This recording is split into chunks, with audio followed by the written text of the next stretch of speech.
October 15th. My band Crusade will be releasing our next single. That is October 15th. Go ahead and follow us on Spotify and make sure you don't miss that. That'll be in the link in the description and in the pinned comment.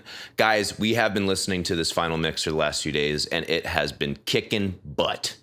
I am so excited for you guys to hear this. I have had a lot of people ask me how to introduce their friends to metal who aren't really into metal music, to the point where when I asked you guys for video topics on Instagram, that was one of the ones that was top voted. I want to preface this, I don't think it's a great question or inherently a good aim to try and get people to enjoy another genre of music just for the sake of it. Like we're metalhead zealots trying to spread the toxic gospel of Abath. But since you asked, I will try and put together the best answer I can. This is how to introduce non-metalheads to metal. Even your mom. Giggity.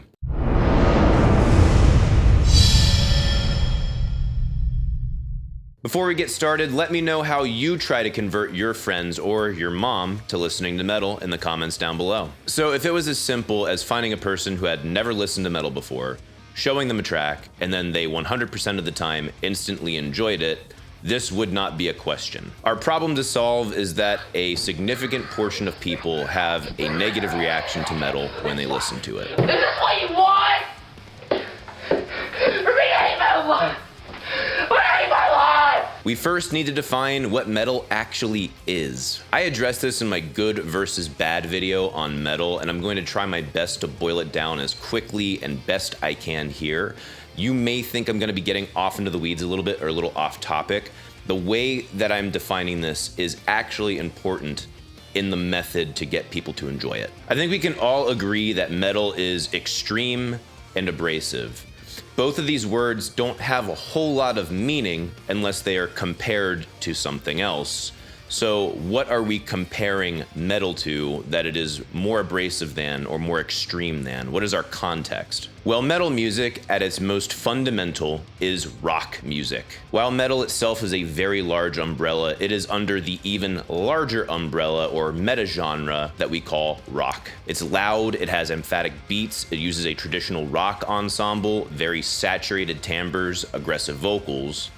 But at metal's heart, it will always be defined by rock. Metal is relative to rock. While Black Sabbath is technically the origin of metal, most of the metal made after Black Sabbath sounds very little like it.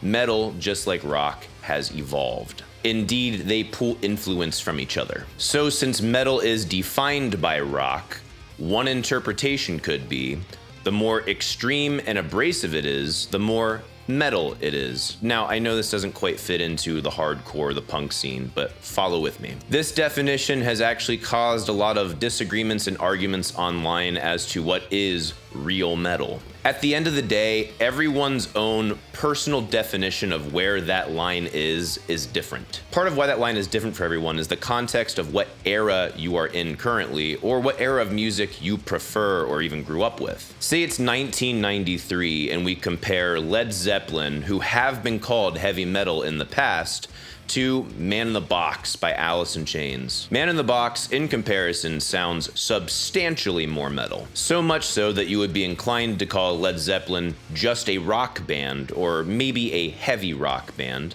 because they sound substantially closer to other rock bands. In '93, we may even be tempted to call this early grunge anthem metal. Okay, instead of 1993, it's 2010.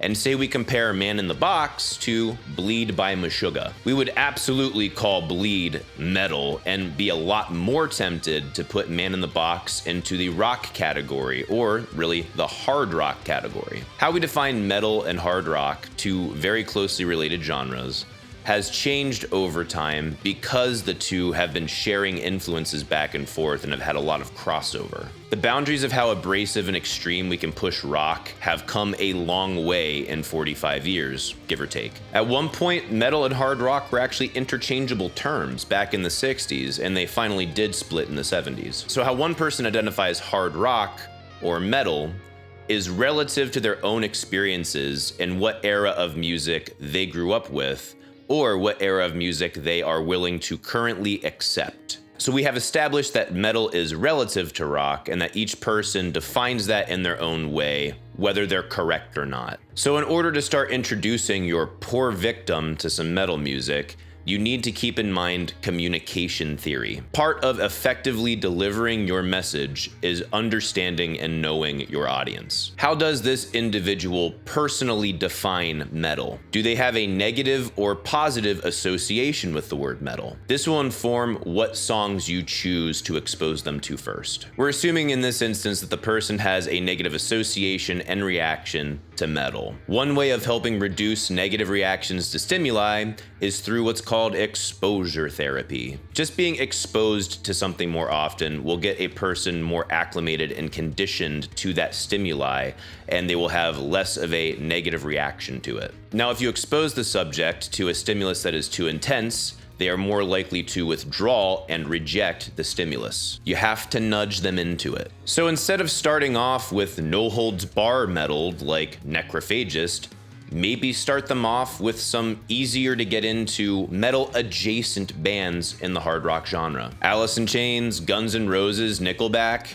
Yes, Nickelback, as terrible as they are. Or God forbid, Limp Bizkit. If you have a problem with choosing bands like this because in your opinion it's not real metal even though it's something that they could possibly enjoy, I'm thinking that's probably a problem with you. You have to remember what your goal is here, and, like Jesus, you have to meet the people where they're at. Creating a new lover of metal greatly depends upon you appealing to aspects of music that they already enjoy and helping them redefine what they think metal is and how to interpret abrasion and extremity. You can probably find elements of music that they enjoy in more niche metal genres. A friend of mine really doesn't love any metal at all, but loved Blind Guardian when they came on my Spotify because of the atypical writing and the vocals. If they like European folk, maybe they would enjoy metal with a Celtic twist. There's a lot of metal that puts emphasis on catchy writing and big vocals.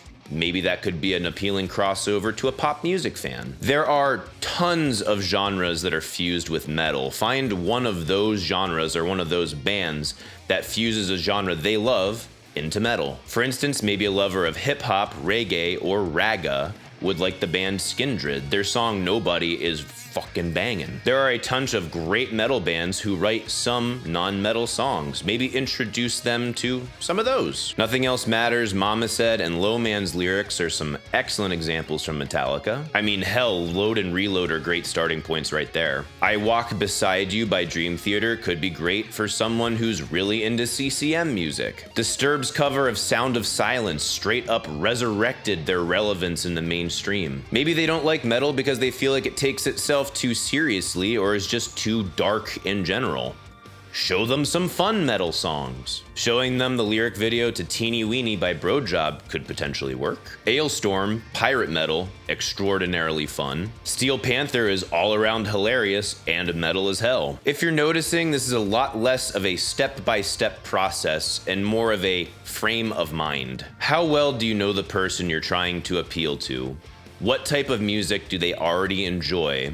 How do they define metal themselves? What song do you choose to bridge this gap and help synthesize a new definition of what metal means in their mind? And if you are just trying to bring joy to them, why do you care what kind of music they enjoy listening to in the first place? I can see if this person hates metal music and thinks it's complete trash with no value, why you would want to try to get them to appreciate metal music. Y'all have been trying to do that with me for years. Sometimes you're successful, other times it's black metal. But why does someone need to enjoy a certain type of music that you like? If you really keep pushing it, at a certain point, it comes down to validating your own opinions with other people's opinions, which is pretty weak, dude. Like, you're not a good enough judge yourself of what's good. Or for that matter, whether or not it is good, whether you should enjoy it. Fuck their opinions, dude. Your opinions do not need to be validated by anyone else. Acknowledging artistic integrity in music we don't enjoy shows maturity. But admitting lack of artistic integrity, or for that matter, talent and effort in music that we do enjoy, also shows maturity. Needing validation from someone else's opinion shows insecurity, and you're definitely better than that, I promise you. If you're just trying to share the simple joy of discovering a band for the first time, and by proxy, you kind of have that feeling again yourself, I'm totally cool with that, and I'm 100% on board. But you should probably ask yourself why you want people to enjoy metal music before you start converting all the heretics. So what do you think? Did I get it right? Did I get it wrong? Let me know in the comments down below. If you like this video, if you like what I do on this channel, hit the like button, subscribe if you haven't already subscribed. Commenting helps a lot. You can support me on Subscribestar, link to that is in the description down below. And you can follow me on Instagram, Twitter, and Facebook at Become the Night. Thank you guys so much for watching. See you in the next video. Rock on.